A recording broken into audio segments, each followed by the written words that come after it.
Well, hello everyone. My name is Pauline Haycock and I'm the celebrant here at Reynars Funeral Home. And before we get started, I would just like to ask, if you have a cell phone, would you please be so kind as to turn your ringer off? I see some action up here in the front row. Way to go. That's great. A little bit later in the service, we're going to have an opportunity for you to come and share a short story or a few kind words. So consider yourself warned.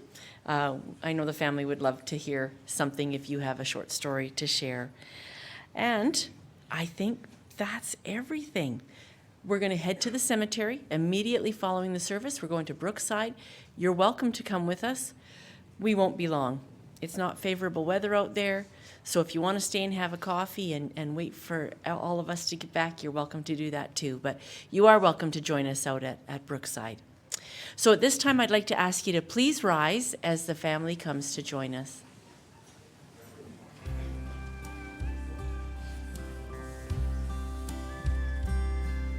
Feel like I'm here today to pay my last respects to you, old friend, as I lay you to rest.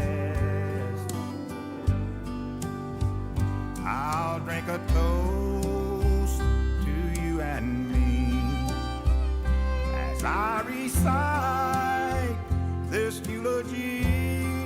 Old heart of mine, you've been broken one too many times.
This time you've been hurt much more than you could stand,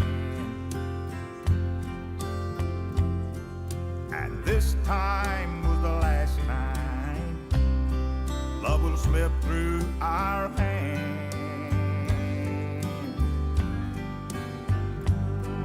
A heart that's loved.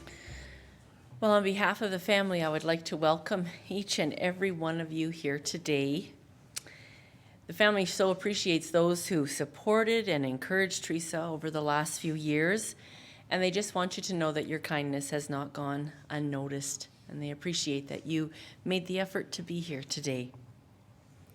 So we've gathered together to celebrate the life of Teresa Edinger, a valued and loved member of your family and this community.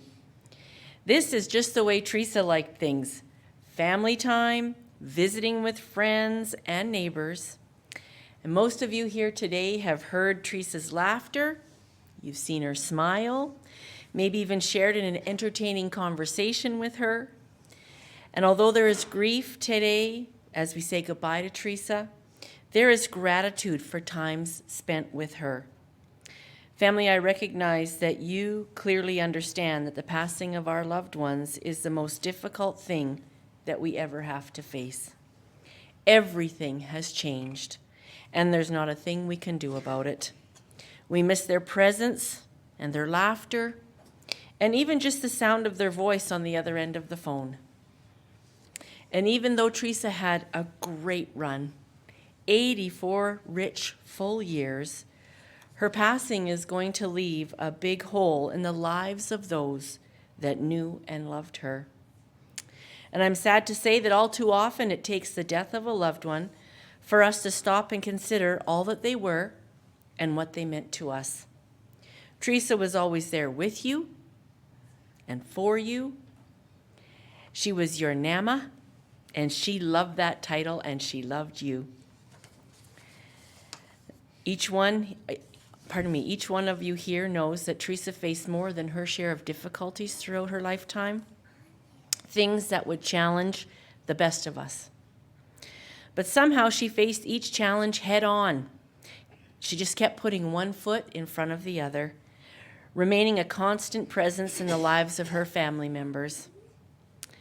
American poet Maya Angelou once wrote, "I've learned that people will forget what you said. People will forget what you did, but people will never forget how you made them feel." And I think Teresa was one of those people who knew how to make people feel loved and welcomed. Just listen to this tribute that I found on the website from Joanne. "I have so many cherished memories that I'll keep tucked deep in my heart. Auntie Teresa always had a smile on her face and a shoulder to lean on. She was the kindest and most amazing lady.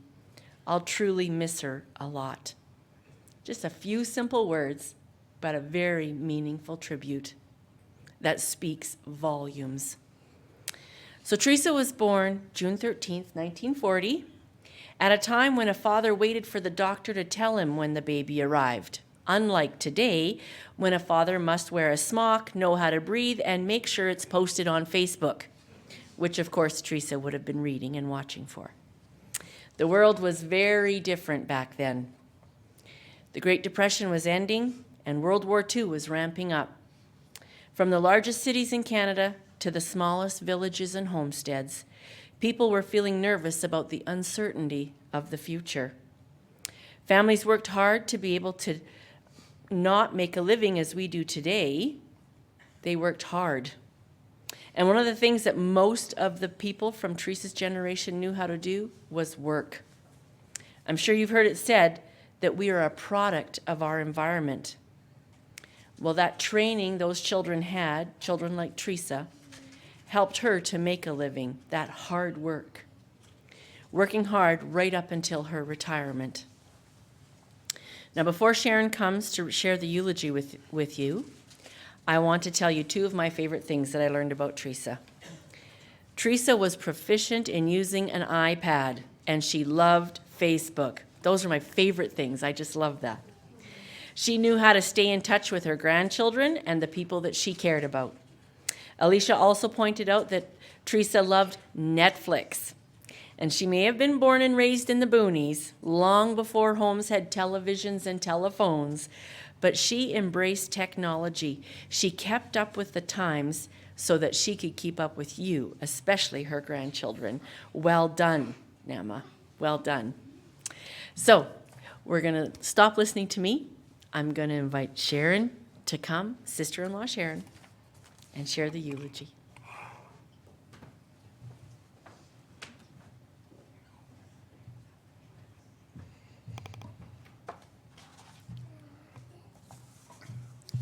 Well, first of all, I too would like to welcome everyone here to share in our collective grief over the loss of our family member.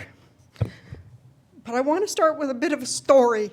When the kids were working through and cleaning out Teresa's house, guess what they found? She had written her own eulogy. However, I took some parts of that, which I think were important, but I had to add my own flavor, and I hope you appreciate it.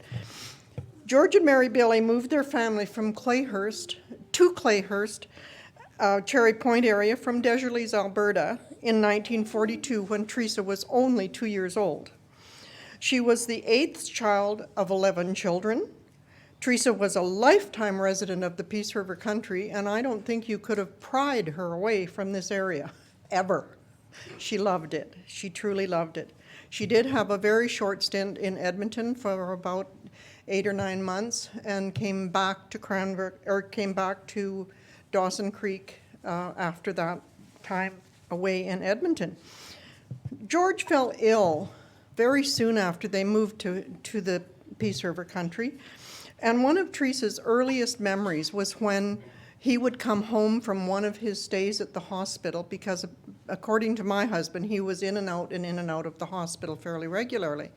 And Teresa would run down the road and meet him, and he would put her on his shoulders and walk her back to the house. And that was kind of a cherished memory that Teresa had for many years, and she told it often. She did have that favorite memory of her dad, George.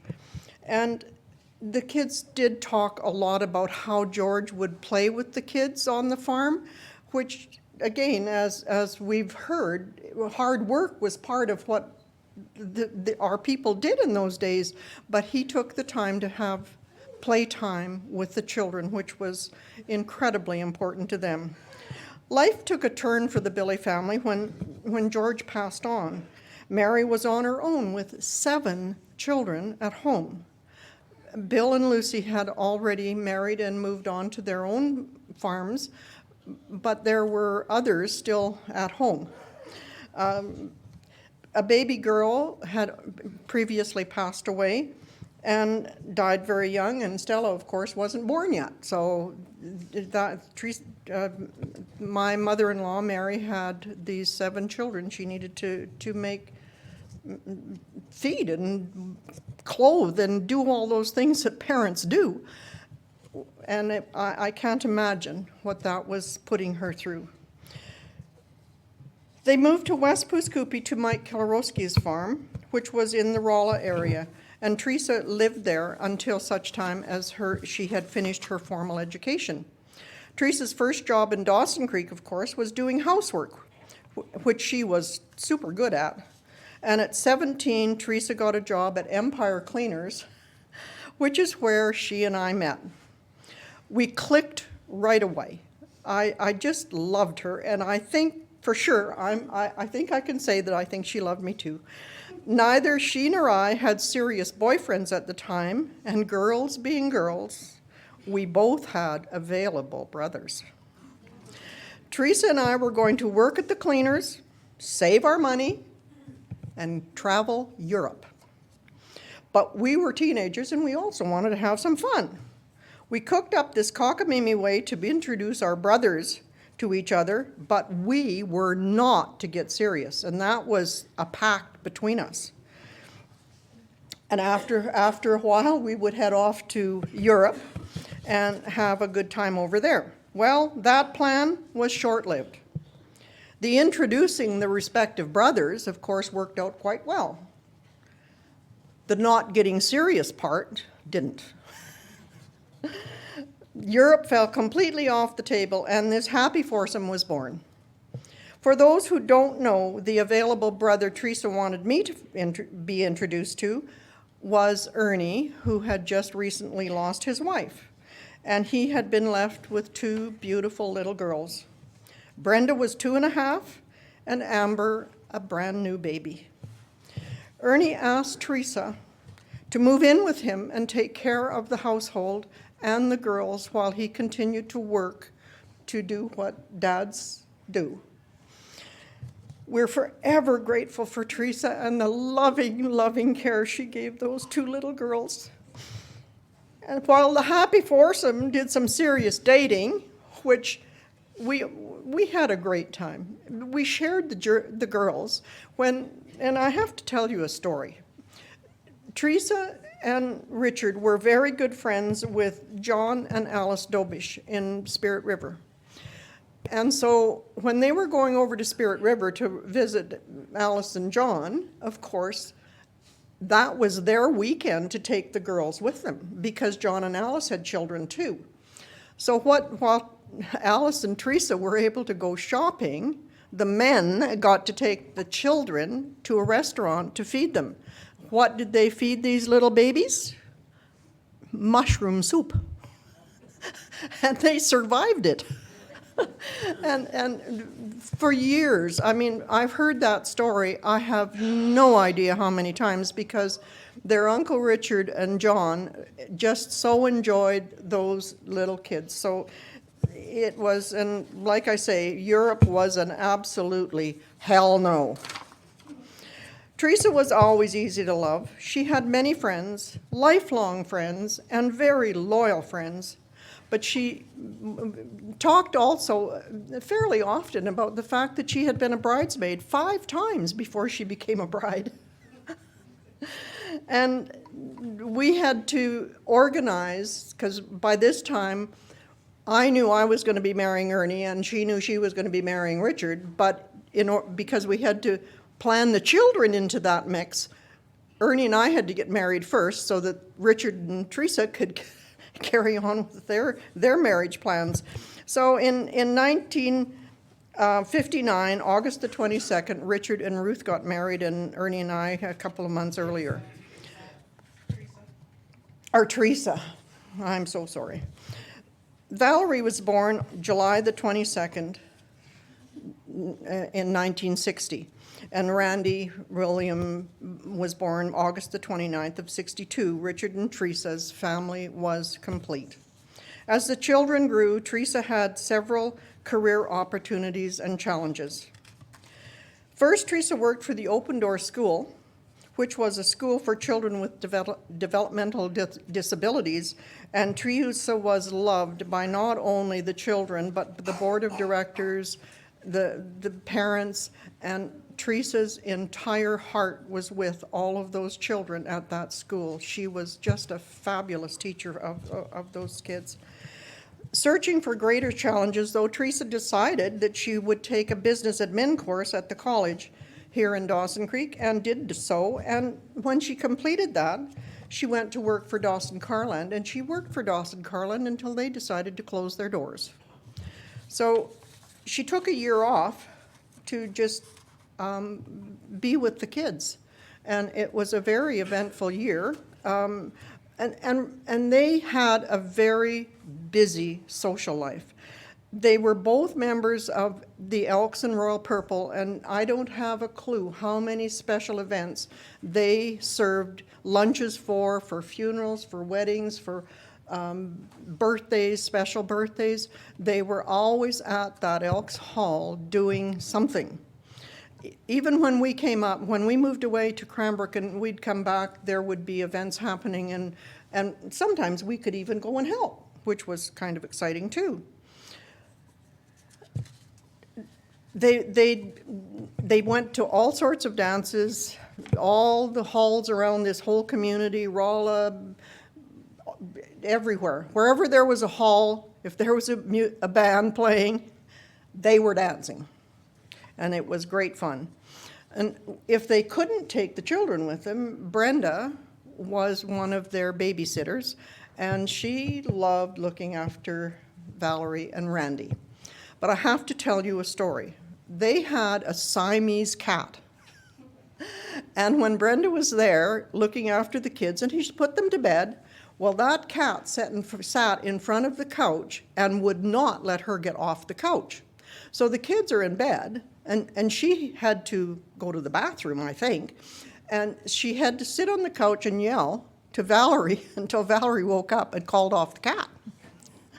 So they had their fun too. And another favorite of mine was seeing how they got dressed up to go out for every single New Year's.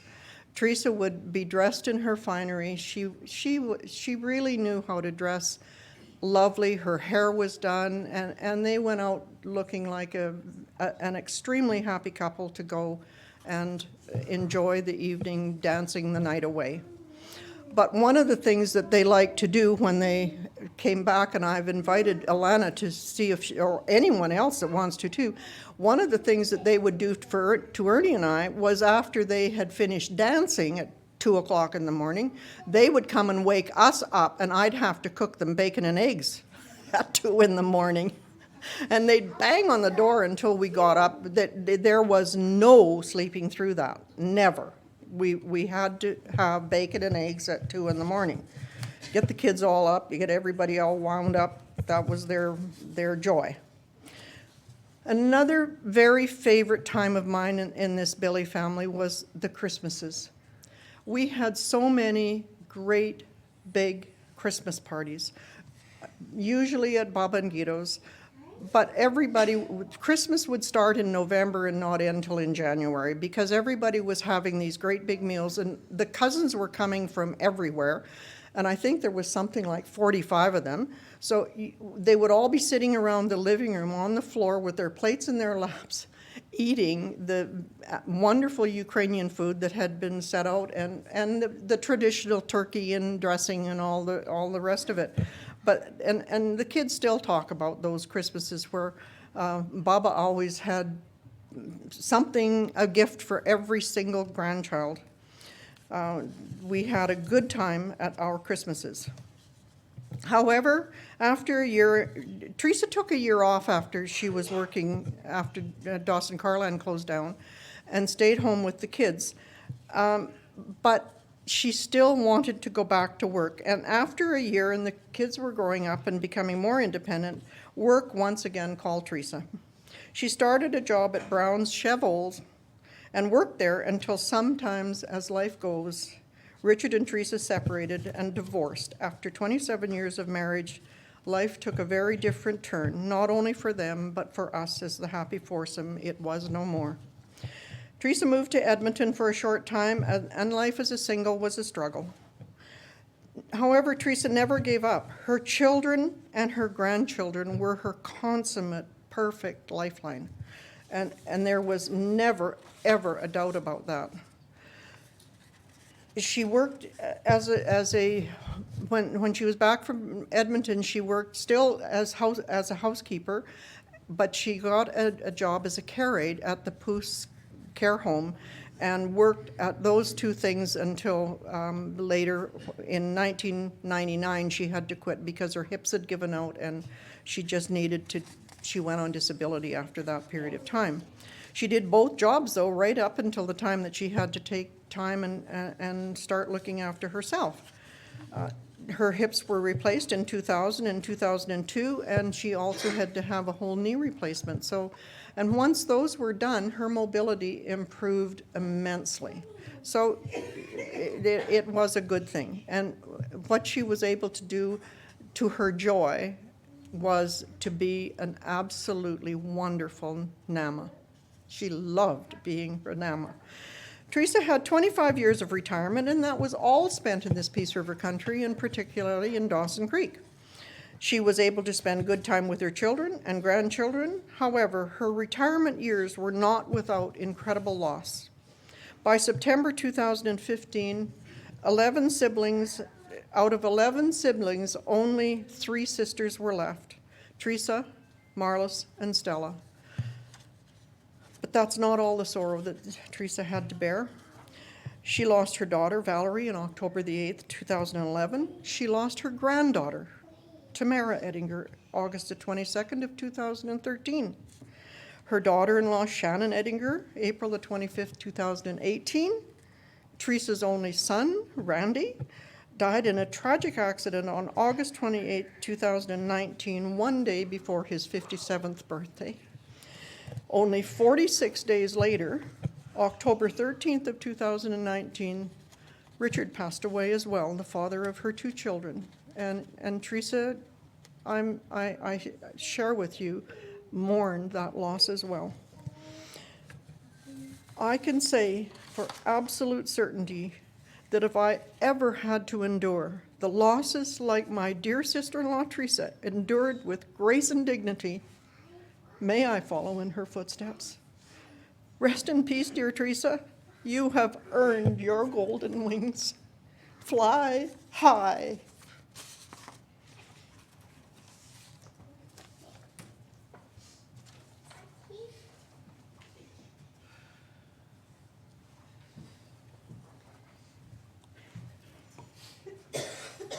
You painted a great picture for us. Thank you, Sharon.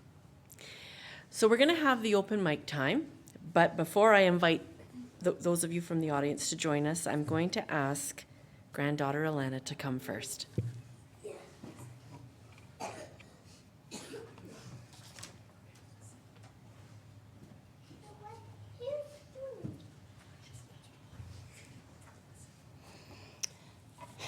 Well, Auntie Sharon is not the person I like to follow, because that was beautiful.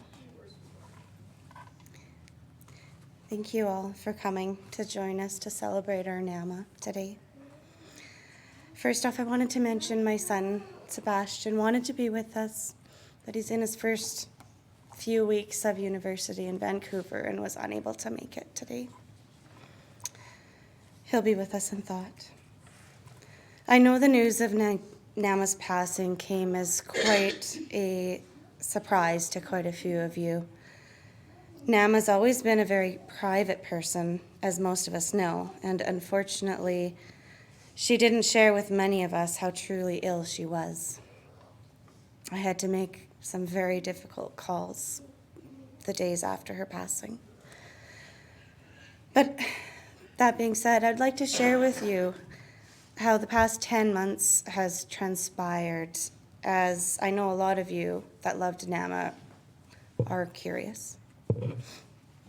In November of last year, Nama went to her doctor with complaints of chest pain and shortness of breath.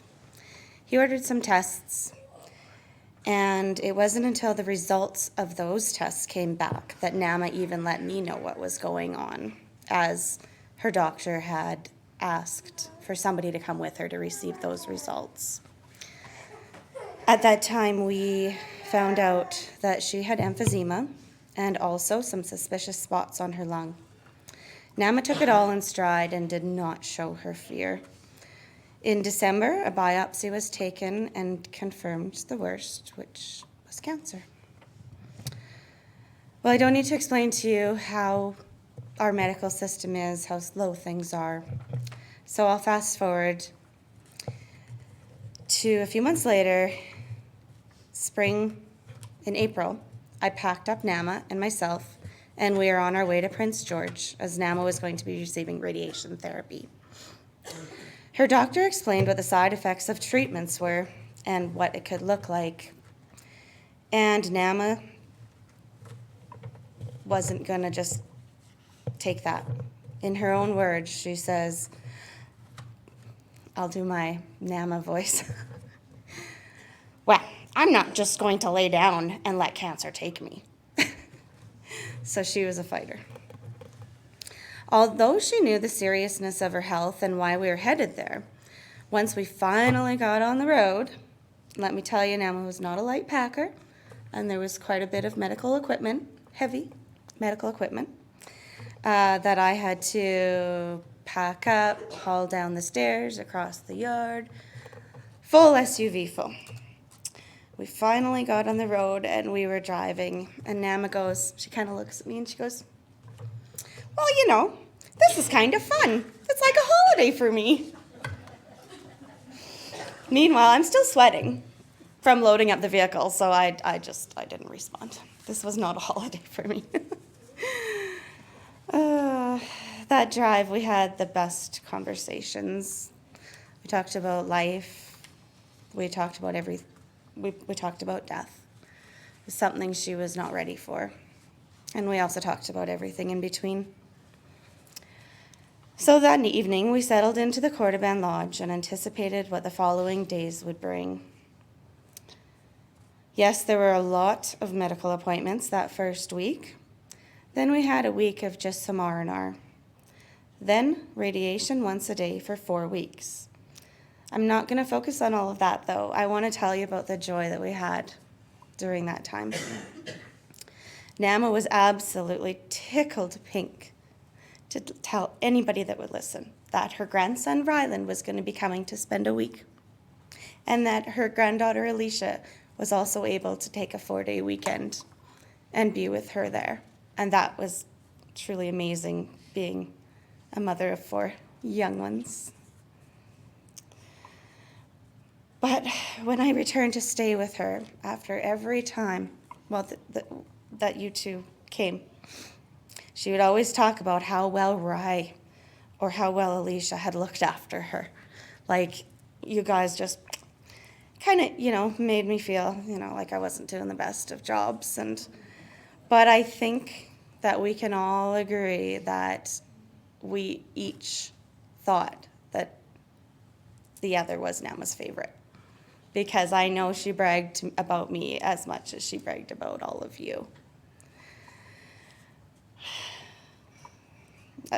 I want you guys to know that Nama truly appreciated everything you did.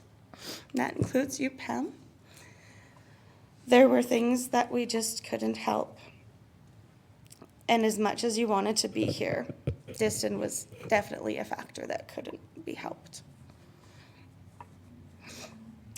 So during the time I spent with Nam and Prince George, we were able to spend countless hours with her sister, my Auntie Marlis. And of course, her family was able to join us for some wonderful meals, and that was just excellent. Nama, that meant the world to Nama. So in that time that we weren't busy with dealing with medical things, we did get to indulge in some fun things. We went for manicures, we went for pedicures, the ladies got haircuts, we had a few shopping trips to the mall, dinners out when the lodge didn't serve what Nama thought to be palatable. That's when Nama decided we were going out for dinner. And we also spent a lot of quiet time together. When I would sit and read, puzzle, crochet, color, craft, do all those types of things, and Nama would be on Facebook. But of course, Nama, she'd be, okay, I can just hear her. I would scroll Facebook, but I would also make sure, or she would also make sure to tell you that she also played solitaire on that iPad. Whenever I would tease her, it was, well, I'm not just always on Facebook. Okay. But she loved it. That's how she kept in contact with everybody. The time we had there grew our bond tighter, but when it was time to come home, there was no way she was going anywhere but home. She was so independent, and that was that. She went back to her home of 35 plus years. It wasn't until about 3 weeks before her passing that she ended up in the hospital and was there to stay. There were hopes of her getting into Rotary Manor, but unfortunately, her health continued to deteriorate, even though she refused to accept it. By the time she knew her days were limited, she just didn't know how to reach out to anybody to tell them of her state. At that time, she told me, "It's okay. I have always been kind of a loner. I'm not one for that much company anyhow." So that is how it was, the way that she wanted it. I had to make a trip to Prince George for myself for a medical appointment. Those were the 2 days that I had to be away. When I left, Sunday morning, I visited Nama, and I knew that she was nearing the end. I gave her an extra long hug and told her how much I loved her. When I got to Prince, I was tired. It's been emotional. So I went to the hotel and had a nap. So I didn't phone Nama right away, as I thought she would be sleeping anyhow. But lo and behold, I got woke up by a phone call of Nama phoning just to make sure I was okay, that I had gotten there. She needed to know I was safe. The next day before I left Prince George to come home, I was able to talk to her as her sister Stella was there with her. She couldn't speak much, but I know she understood I was on my way home. While I was in the Pine Pass with no service, Nama passed away. I think she waited until she knew I was on my way home, but she wanted to spare me the agony of watching her go. I wanted to be with her, but that was not meant to be. I wish I could have seen the reunion with her and her children, but obviously that couldn't happen. But I do find comfort in knowing that they are all together once again, and Nama has no more suffering.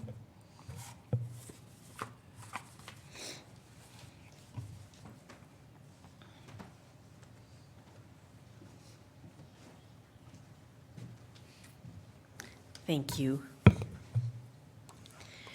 And so those are tough acts to follow, but we do want to offer the opportunity for somebody else if they would like to come. Yes, please.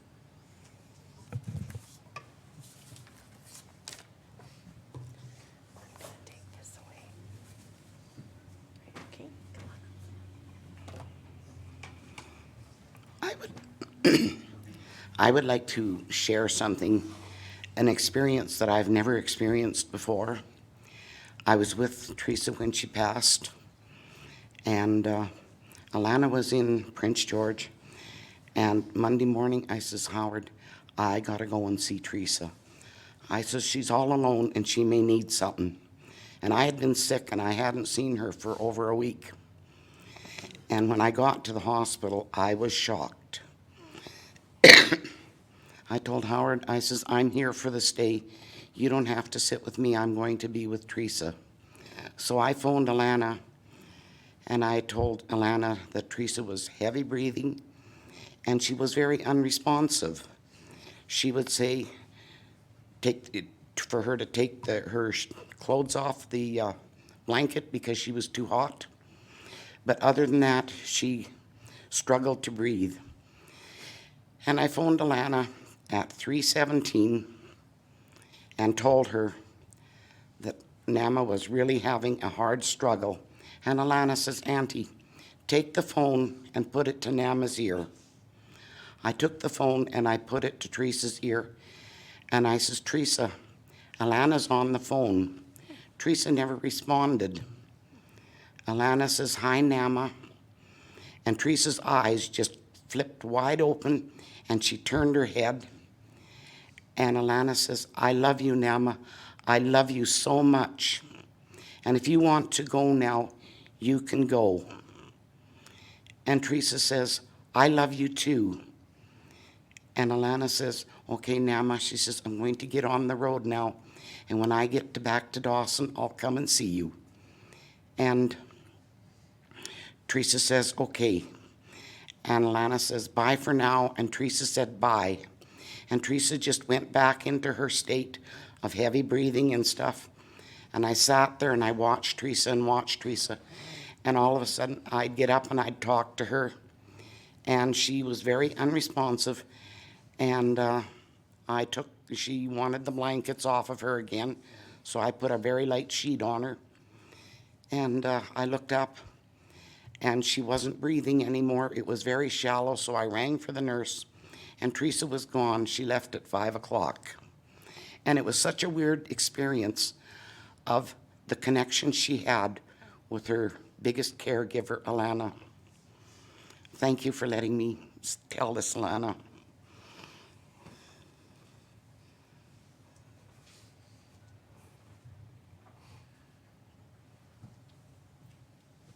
Thank you. So, is there anybody who'd like to come? We won't wait long. I don't want you to feel a little too uncomfortable, but we do want to give that opportunity. If there is somebody who'd like to come, we'd love to hear your story or your kind words. But know that we also will have opportunity during the luncheon to share as well. So is there anybody? Okay, then we will just continue on. I enjoyed learning that Teresa's family ethnically was Ukrainian. She enjoyed Ukrainian food, we heard about that, such as pierogies and cabbage rolls. She was proud of her Ukrainian heritage. Well, I'm proud of my Ukrainian heritage too. And in 2010, my husband, my very Canadian husband, I might add, and I took 2 of our children on a missions trip to Ukraine.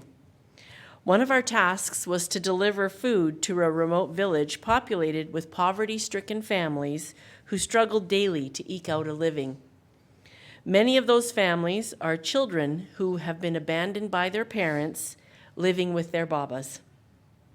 Special women, grandmas, taking care of these little children. Many of them, some grandmas had 4 and 5 children that they were responsible for.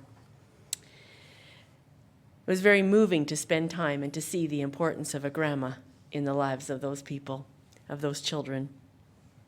But as we traveled around the countryside, we would see cars and horse-drawn pole wagons stopped along the highways where there was a rock-faced bank.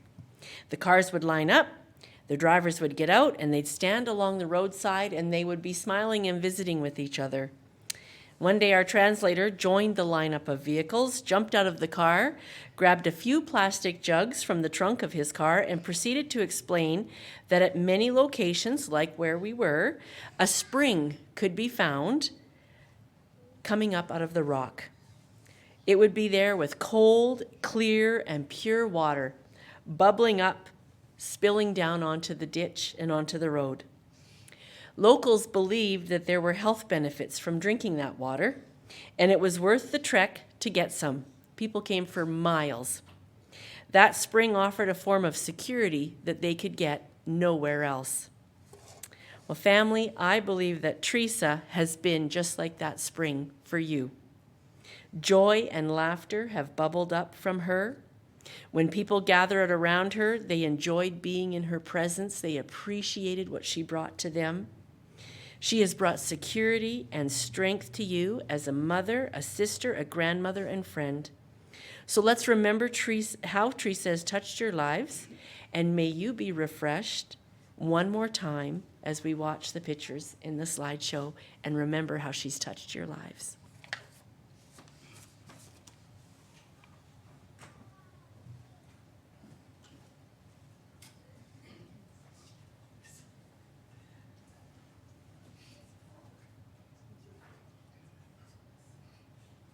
I'd walk for miles, cry or smile for my mama and daddy. I want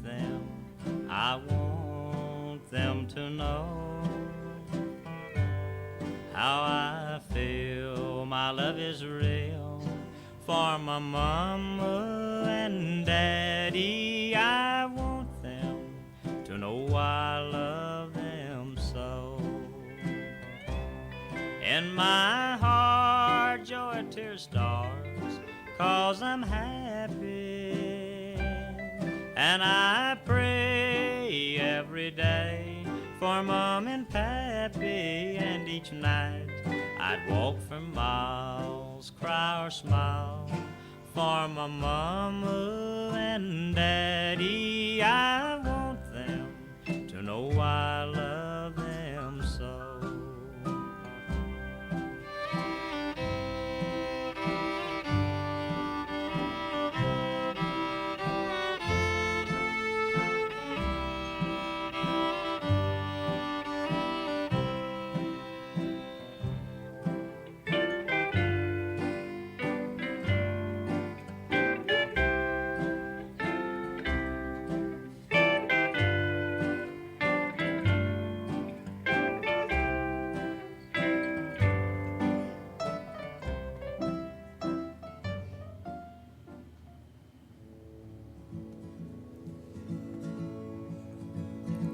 Soon we'll come to the end of life's journey, and perhaps we'll never meet anymore.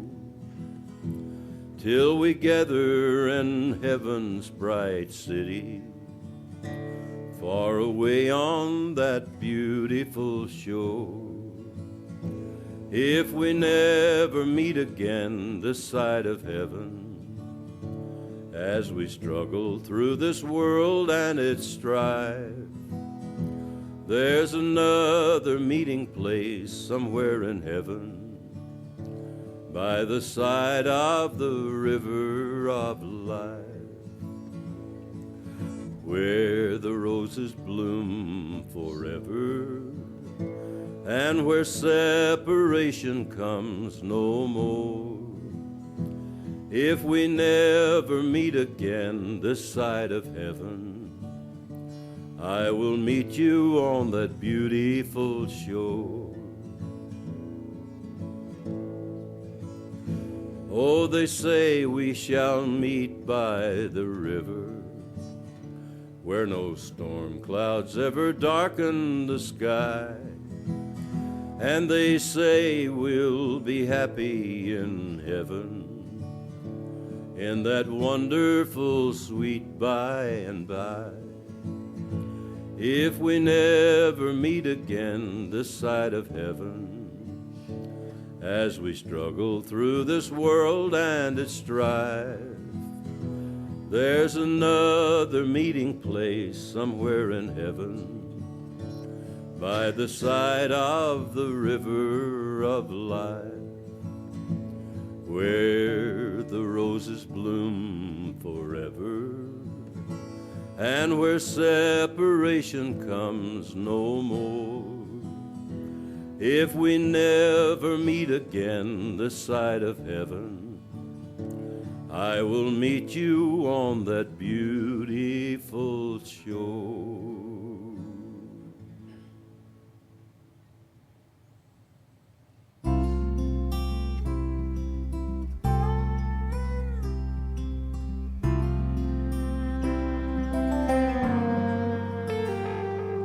When I get where I'm going, on the far side of the sky, the first thing that I'm gonna do is spread my wings and fly. I'm gonna land beside a lion and run my fingers through his mane, where I might find out what it's like to ride a drop of rain. Yeah, when I get where I'm going, there'll be only happy tears. I will shed the sins and struggles I have carried all these years, and I'll leave my heart wide open. I will love and have no fear. Yeah, when I get where I'm going, don't cry for me down here. I'm gonna walk with my granddaddy, and he'll match me step for step, and I'll tell him how I've missed him every minute since he left. And then I'll hug his neck. Yeah, when I get where I'm going, there'll be only happy tears. I will shed the sins and struggles I have carried all these years, and I'll leave my heart wide open. I will love and have no fear. Yeah, when I get where I'm going, don't cry for me down here. With so much pain and so much darkness in this world we stumble through, all these questions I can't answer, and so much work to do. But when I get where I'm going, and I see my Maker's face, I'll stand forever in the light of His amazing grace.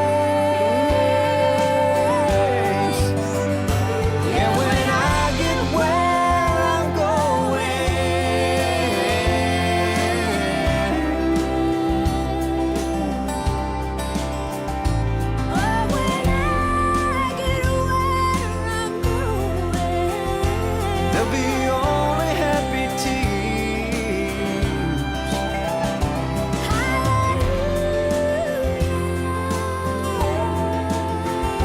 I will love and have no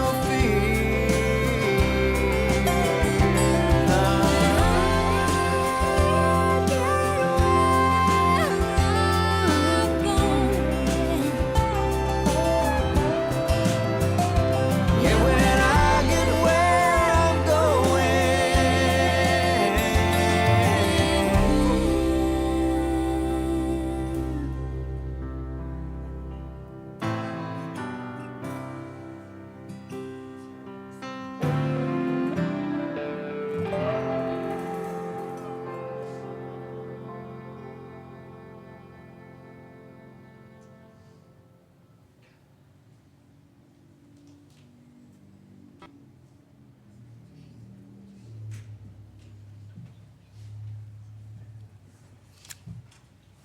Well done.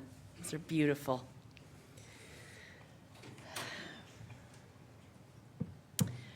Well, I met with Alana and Amber and Alicia by phone and Sharon. And we were talking about Teresa and just remembering her, and they were painting a picture of Teresa for me as we planned the service.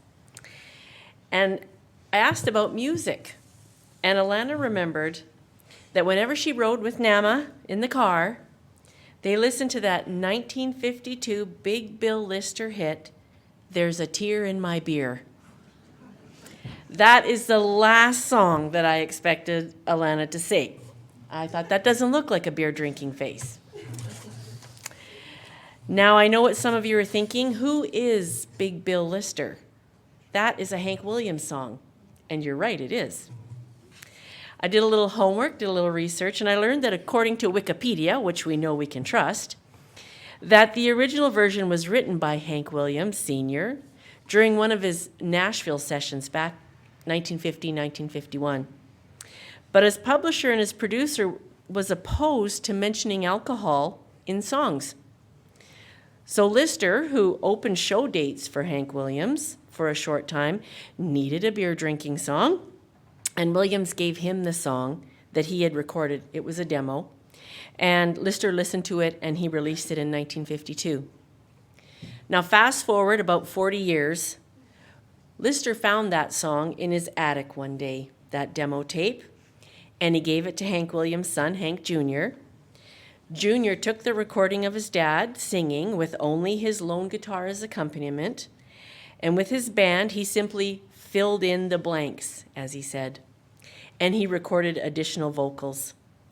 Then, using the technology of the day, he made a video, and it appeared as if Junior was singing with his dad that original song. Father and son singing together. The results were award-winning, and two generations separated by death and time were working together. It was an amazing thing. So what does any of that have to do with your Nama? Listen to the lines of the first verse. There's a tear in my beer 'cause I'm crying for you, dear. You are on my lonely mind. Into these last 9 beers, I have shed 1,000,000 tears. You are on my lonely mind. Sharon told me that in recent weeks she'd asked Teresa, what would a perfect day for you look like? And Teresa's answer? To have my family back. It's not a stretch to imagine that Teresa related to the lines of that song, I've shed 1,000,000 tears, you are on my lonely mind. Though it saddens us to ponder that song that way, I hope that if and when you hear that Hank Williams song in the future, you think about the amazing technology that was used to help a deceased father sing and play a hit song with his son. And then you will pick up your technology, just as Teresa used to do, and stay in touch with each other, just as Teresa used to do. She knew family was important. That's the best way to honor her memory, is to stay in touch with your family. Then, using that same technology to stay in touch, stroll down memory lane and review your pictures and videos and spend a little time with Teresa as if you really were together. She's set a great example for you about family and staying connected, and I hope that you can do that in the days and weeks and months to come. And so, as a family, we chose a poem to finish with. I'd like to share it with you.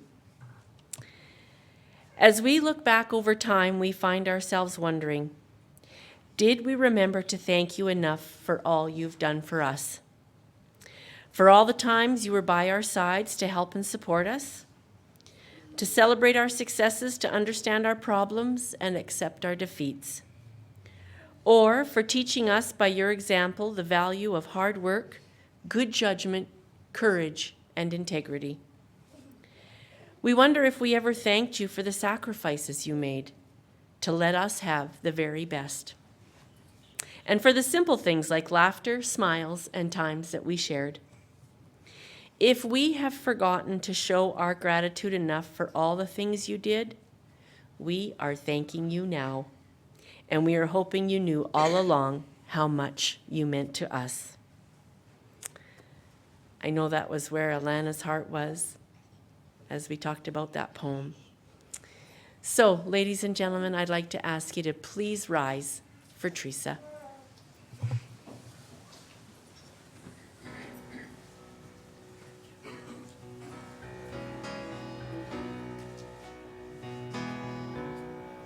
I am going where I've never been. I am going where there's no sin. There I will join my Lord and friend. Yes, I am going where I've never been. Don't be crying those bitter tears. Don't be crying 'cause I'm not here. I'll be happy the first time in years. So don't be crying those bitter tears. I have tried